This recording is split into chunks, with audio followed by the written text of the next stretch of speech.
नमस्कार, दैनिक shift time में आप सबका स्वागत है। मैं रश्मि शर्मा, कैमरामैन शुभम भगत के साथ। इस समय हम बता रहे हैं आपको शिवसेना डोगरा फ्रंट की तरफ से, जो कि राजौरी में जिस तरह से हमला हुआ और जिस आतंकी हमले में 4 लोगों की कल जान गई और आज की अगर बात करें एक बच्चे की फिर से जान गई, उसी के चलते पाकिस्तान के खिलाफ पाकिस्तान की नापाक साजिश बताया जा रहा है। और साथ ही साथ ये कहा जा रहा है आज उन्हीं पाकिस्तान के खिलाफ यहाँ पर प्रदर्शन किया जा रहा है।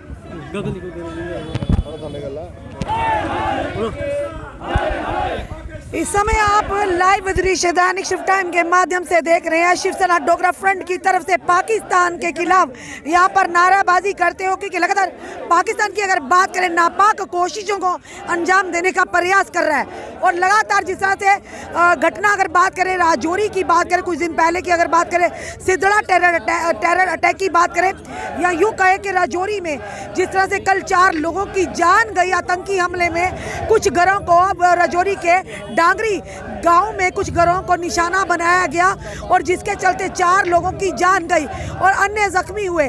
उसी के चलते आज सुबह की अगर बात करें तो सुबह सवेरे एक आईडी को लाइव आईडी को पकड़कर साथ ही साथ एक आईडी ब्लास्ट हुई, जिसमें एक माइनर बच्चे की जान गई और 2 महिलाएं जख्मी होने की खबर आई।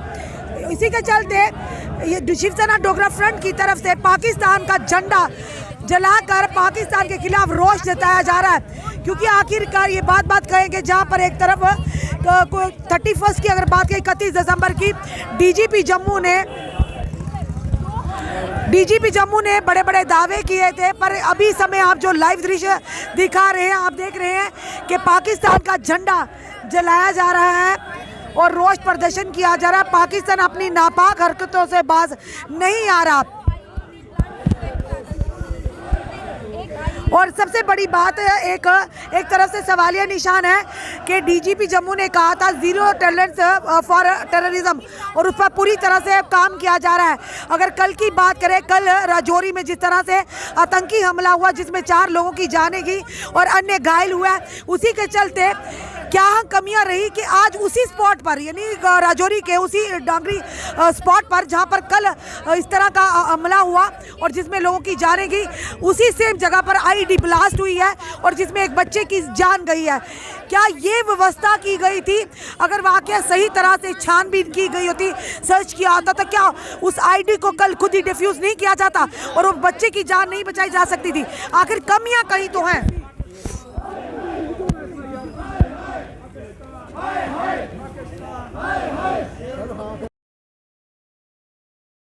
जला करके जो टारगेट किलिंग करी है, जो पहचान पत्र दे करके उन्होंने हिंदुओं को मारा है, वो ये समझते हैं कि ये भाईचारा, इस भाईचारे को वो समाप्त करने का प्रयास करना चाहते हैं। लेकिन मैं बड़ा स्पष्ट करना चाहता हूँ, हिंदू और मुसलमान इकट्ठे हैं, वो डट करके पाकिस्तान का मुकाबला करेंगे। और आज का मैसेज जो पाकिस्तान चाहता है कि पाकिस्तान चाहता है टारगेट किलिंग हिंदुओं की करके इनके अंदर मतभेद पैदा हो, हिंदू और मुसलमान आपस के अंदर फसाद पैदा हो, उस फसाद को हम कामयाब नहीं होने देंगे। लेकिन एक ही बात कहना चाहता हूँ, ये पहचान पत्र देख करके जो टारगेट किलिंग की गई है, ये बिल्कुल इसका मैं विरोधाभास प्रकट करता हूँ और ये मांग करना चाहता हूँ, उनके मंशों को कामयाब मत होने दीजिए। आर्मी और पुलिस अच्छे ढंग से काम कर रही है, लेकिन वो मौका पा करके फिर कोई ऐसा मौका ढूंढते हैं जिससे हमको नुकसान हो। इसलिए ये जो उस पूरे स्थान के अंदर एक महल्ले के अंदर जा करके टारगेट करके लोगों को मारा गया, पहचान पत्र देख करके मारा गया, ये बिल्कुल इसका विरोध प्रकट करता हूँ और मांग करता हूँ, एक बार फिर बालाकोट जब तक नहीं होगा, पाकिस्तान को 2 फाड़ हम नहीं करेंगे, तब तक पाकिस्तान सुधरने वाला नहीं है। एक उसमें बच्चा भी मरा, उसके बारे में हम क्या कहना चाहेंगे? बड़ा स्पष्ट करना चाहता हूँ, मारने वाला तो ये दृष्टि लेकर के आया था कि हम मिल करके हिंदू और मुसलमान बनाने का प्रयास करें।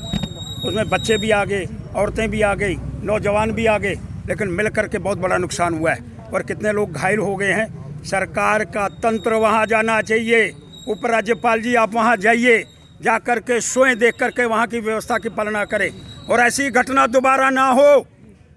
लोगों का विश्वास आपके ऊपर, एडमिनिस्ट्रेशन के ऊपर रहे। जो आपने नगरोटा के अंदर कर दिखाया, चारों को नस्ते नबूद कर दिया, लोगों का एक विश्वास आपके ऊपर बना है।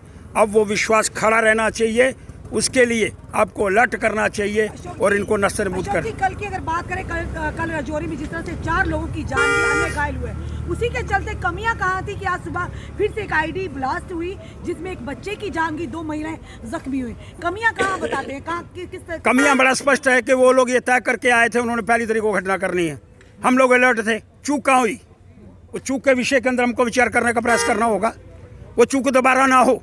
नगरोटा जैसा कांड जैसा हुआ है, जैसे 4 को हमने नस्तानाबूद कर दिया, वह भी नस्तानाबूद करना चाहिए था। लोगों का एक विश्वास है, विश्वास ये है हमारी आर्मी और पुलिस मिल करके अच्छा काम कर रही है, लेकिन ये घटना चूक क्यों हुई इसके विषय के अंदर भी जानकारी प्राप्त होनी चाहिए और ऐसे लोगों को नस्तानाबूद करना है जो यहाँ आकर के बुरे इरादों से आतंकी नापाक कोशिशें कर रहे हैं, हमारे जम्मू को अब दहलाने का प्रयास कर रहे हैं। तो किस तरह की भारत सरकार को, यहाँ के प्रशासन को, हमारी जो फोर्सेज है, कदम उठाने चाहिए ताकि इनके मंसूबों को, आतंकी संगठनों को नस्तो नाबूद किया जाए। बालाकोट और चढ़ाई पाकिस्तान के ऊपर 71-65 की जंग, जब तक हम वो करने का प्रयास नहीं करेंगे पाकिस्तान सुधरने वाला नहीं है। 71-65 की जंग और बालाकोट करो, तब जा करके उनको 2 फाड़ करो, जैसे श्रीमती इंदिरा गांधी ने करा था, बांग्लादेश बनाया था। इसको करके नस्तानाबूद करो और इनका समाप्तिकरण करो, तब जा करके होगा। लगातार जिस तरह से आतंकी संगठन और पाकिस्तान की नापाक कोशिशों से जम्मू को दहलाने का प्रयास किया जा रहा है, उसी के चलते शिवसेना डोगरा फ्रंट की तरफ से एक जोरदार प्रदर्शन किया जा रहा है। और सबसे बड़ी बात है कि इनका ये भी कहना, अब बालाकोट स्ट्राइक एक बार फिर से होनी चाहिए ताकि पाकिस्तान को मुंह तोड़ जवाब मिले। और सबसे बड़ा एक सवाल भी है कि जिस तरह से कल अगर बात करें, राजौरी में 4 लोगों की जान गई, कुछ घरों को राजौरी के डांगरी इलाके में कुछ घरों को आइडेंटिफाई करके उनके आई कार्ड देकर उनकी हत्या कर दी गई और अन्य लोग घायल हुए हैं। उसी के चलते आखिर कहां पर चूक हुई कि आज सुबह की अगर बात करें, एक लाइव आईडी और एक आईडी ब्लास्ट होती है जिसमें 2 महिलाएं गंभीर रूप से घायल होती हैं, एक माइनर बच्चे की, मासूम बच्चे की जान जाती है।